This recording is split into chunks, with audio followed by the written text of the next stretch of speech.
Last week, Senator Mitch McConnell announced a $20 million federal investment to support the construction of the Cave City Agricultural Exposition and Conference Center, which is a long-awaited project that would open to agricultural and other events in the area. The investment comes after major discussion between Barren County Judge/Executive Jamie Bryd and the senator to secure an agricultural exposition center in Barren County, a project that has been in the works since the early 2000s.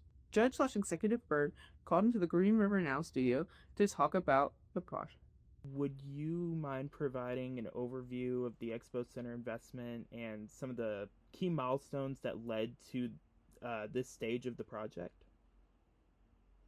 Yeah, the Ag Expo Center had been a project that earlier in even early 2000s that Cave City had tried to kind of get going.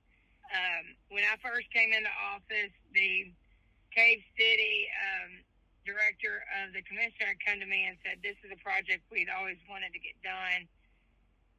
We think you can get it done. Can you help?" And I was like, "Yeah, sure." I loved it because, the convention center already is very successful there. And with us being a number one ag community and also the location being right 65, it was a perfect situation for opportunity to bring events. And they have hotels, etc. So I took it. I had started doing like some kind of hearing groups, getting some rough numbers from some contractors just to kind of work with. And then I also, because I took the original plans that they had, and that's how I got numbers. But then I also got the Ag Extension Office to pay for a study. We got the study done by a man who's from the University of Georgia. We get that study back. It proved that the need was there and the opportunity for investment in our locals, businesses and growth. So we pursued it. I went to D.C. that September, met with Senator McConnell. He's a great person, been very good to me. And he loved the project. I met with his staff, his appropriation staff, and they discussed with me, opportunities in the next year. And then left there. I've been reached out to by a lobbyist in D.C. that had been told about my project. They basically thought that they could help get the project through the finish line. And we hired the lobbyist. Didn't really start even paying the lobbyist until March of last year.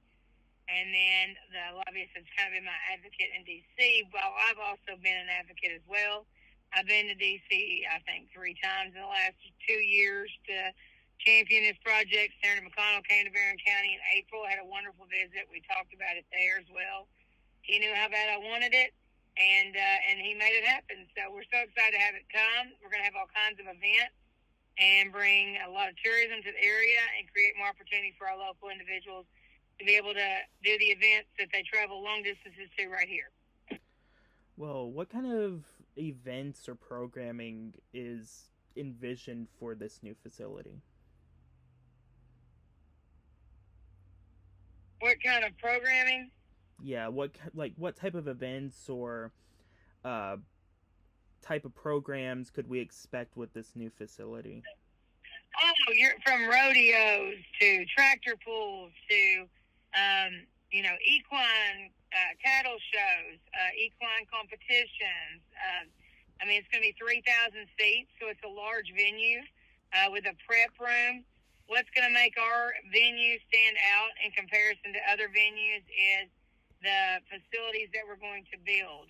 We're going to make sure that there is HVAC within the prep room and as well as the venue. Some venues don't have that.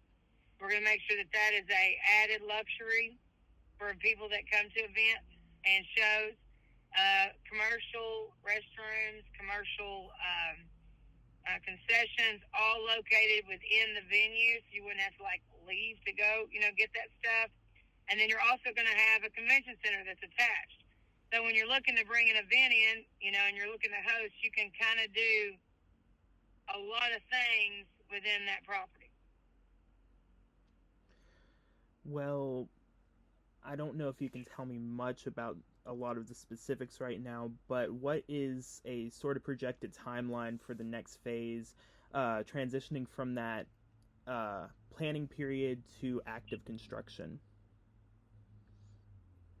Timeline. So the state gave me $1 million 2 years ago to start the design process.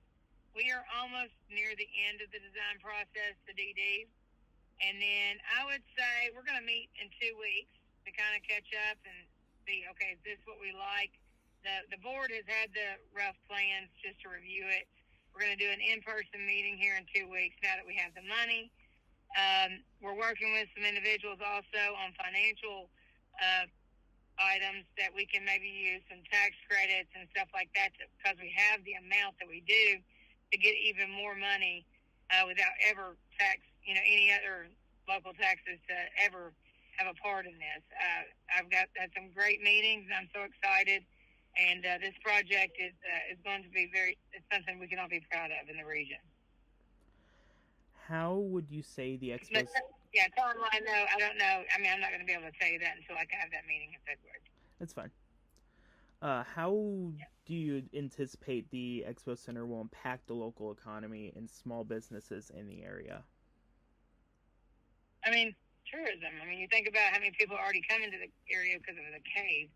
This will just increase your tourism aspect. Cave City is built for tourism. You look at their businesses that they currently have, from recreational outdoor activities to a lot of cool things dealing with the cave and outdoor recreation as well. So they're built to entertain while people are in our community. And all the growth and all the refurbishments that have happened on the downtown area there in Cave City as well, it is going to be a huge boost to those individuals. When people are not, when someone comes to our community to go to an event, they're going to buy gas, they're going to eat at a local restaurant, they're going to shop at our stores, they're going to stay at our hotels. That's going to be a benefit. All right, well, that's all the questions I do have, but thank you so much for taking your time. I know it's been very busy this week for you and Barren County as a whole, so thank you for taking your time and letting me ask you a few questions today.